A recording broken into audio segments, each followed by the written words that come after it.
So ఇప్పుడు ఈవెంట్స్కి వెళ్తున్నా జబర్దస్త్ చేస్తున్నా మీకు ఫ్యామిలీ తరపు నుంచి ఎవరు సపోర్ట్? మా ఫ్యామిలీ తరపు నుండి మా మమ్మీ, తమ్ముడు, డాడీ ముగ్గురు ఉంటుంది. కానీ నన్ను జాగ్రత్తగా చూసుకునేది మాత్రం డాడీ. లోకల్ ఈవెంట్స్ అయితే డాడీ వస్తాడు, అవుట్డోర్ ఈవెంట్స్ అయితే మాత్రం డాడీ రాడు. ఇంకా భాస్కర్ నీ డేట్స్ ఎవరు మేనేజ్ చేస్తారు? డేట్స్ నేనే అండి, మీరే మేనేజ్ చేసుకుంటారు. సో ఫోన్ కాల్స్ ద్వారా టచ్లో ఉన్న వాళ్ళు అన్నీ నేనే మేనేజ్ చేసుకుంటానండి. ఏది రాంగ్ అయినా నేనే పడతాను, ఏది కరెక్ట్ అయినా నేనే పడతాను, అంతే. జబర్దస్త్లోకి వెళ్ళాలని ఒక జూనియర్ ఆర్టిస్ట్, వెళ్ళాలనుకునే ఆర్టిస్ట్ మీ దగ్గరకు వచ్చి నాకు ఒక ఛాన్స్ ఇవ్వండి అంటే ఎలా ఉంటుంది మీ రిప్లై? మీ నుంచి ఎలాంటి సహకారం ఉంటుంది? నా నుండి సహకారం అనేది ఏం ఉండదండి. బేసిక్గా నీకు టాలెంట్ ఉందంటే ఖచ్చితంగా నేను రిఫర్ చేసేది ఏంటంటే డైరెక్టర్ వరకు కూడా తీసుకెళ్తా. నీ టాలెంట్ ఉంది అని అంటే కనుక డైరెక్టర్ ఓకే నీ టాలెంట్ ఉంది, ఓకే నువ్వు సెలెక్ట్, అంతే.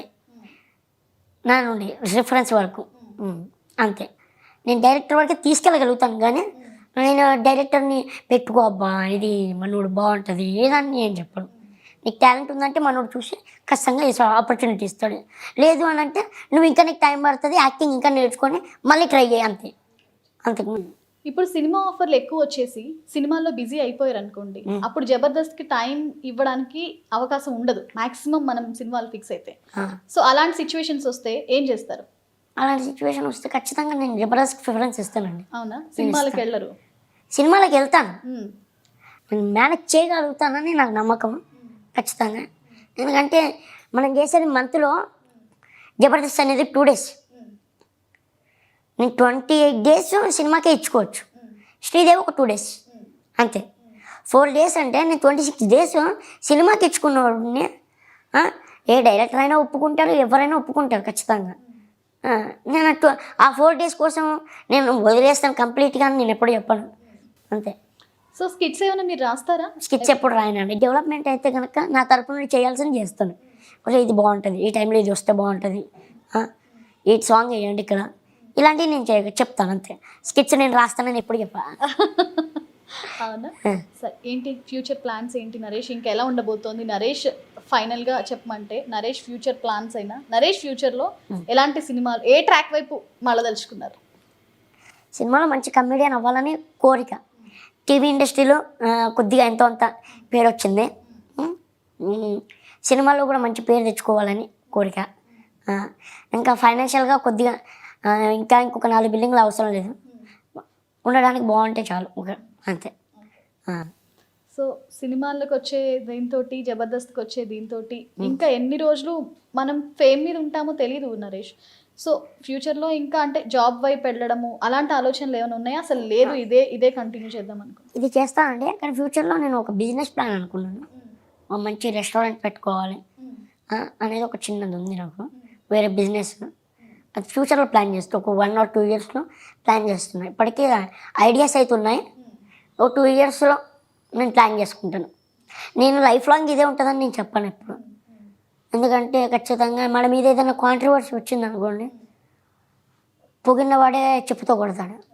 అందుకే నేను ఇది గ్యారంటీ అని నేను చెప్పాను. కానీ ఉన్నన్ని రోజులు బాగా మంచిగా ఉండాలి, పేరు తెచ్చుకోవాలి, కొద్ది డబ్బులు సంపాదించుకోవాలి, వేరే ప్లాన్కి వెళ్ళాలి, అంతే.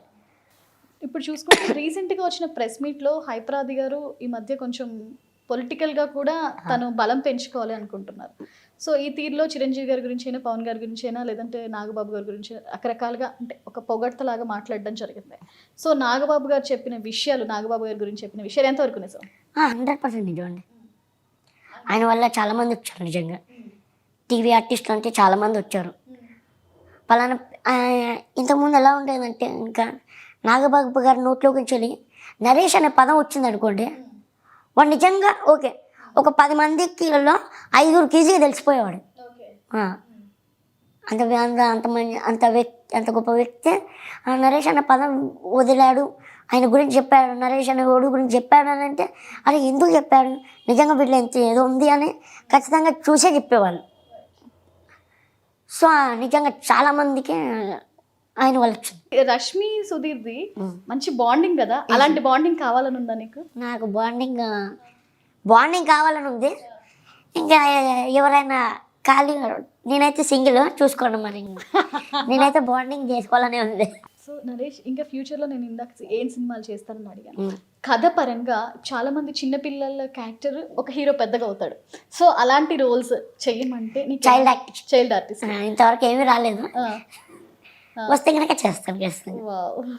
సో ఇందాక ఒక మాట చెప్పు, నేను ఒక 3 పేర్స్ చెప్తాను, వాళ్ళలో బెస్ట్ ఎవరో నువ్వు చెప్పు. బెస్ట్. ఇంద్రజ గారు నచ్చారా, రోజా గారు నచ్చారా? అయ్యో ఇది ఇంద్రజ గారా, రోజా గారా? ఈ కన్నా ఇష్టమా ఈ కన్నా ఇష్టం అంటే ఏం చెప్పాలండి. అబ్బా. సరే అది తప్పించుకున్నాగా, నాగబాబు గారా, మనో గారా? ఈ కాలు ఇష్టమా ఈ కాలు ఇష్టమా అంటే ఏం చెప్పాలండి. సరే సరే సరే సరే సరే ఆది గారా, భాస్కర్ గారా? ఈ చెవు ఇష్టమా ఈ చెవు ఇష్టమా ఏం చెప్పాలండి. నాకు నాకు లైఫ్ ఇచ్చింది భాస్కర్ అన్న. నాకు ఇష్టమైన వ్యక్తి ఆదన్న. జబర్దస్తా, ఎక్స్ట్రా జబర్దస్తా? ఎక్స్ట్రా జబర్దస్త్. జబర్దస్తా శ్రీదేవి, ఎక్స్ట్రా జబర్దస్తా శ్రీదేవి డ్రామా కంపెనీయా? లైఫ్ ఇచ్చింది జబర్దస్త్, కానీ నాకు ఇప్పుడు ఎంజాయ్మెంట్ అనేది చాలా హ్యాపీగా ఫీల్ అయ్యి ఎంజాయ్ చేయాలనిపించేది Sridevi drama company. Sridevi drama కంపెనీయా, ఈవెంట్సా? Sridevi drama company. సో ఫ్యూచర్లో ఈవెంట్స్కి ఎక్కువ ప్రిఫరెన్స్ ఇస్తారా? శ్రీదేవి డ్రామా కంపెనీకి కానీ జబర్దస్త్ కానీ ఎక్కువ ప్రిఫరెన్స్ ఇస్తారా? జబర్దస్త్ శ్రీదేవి డ్రామా కంపెనీ వాటికి ఎక్కువ ప్రిఫరెన్స్ ఇస్తారు.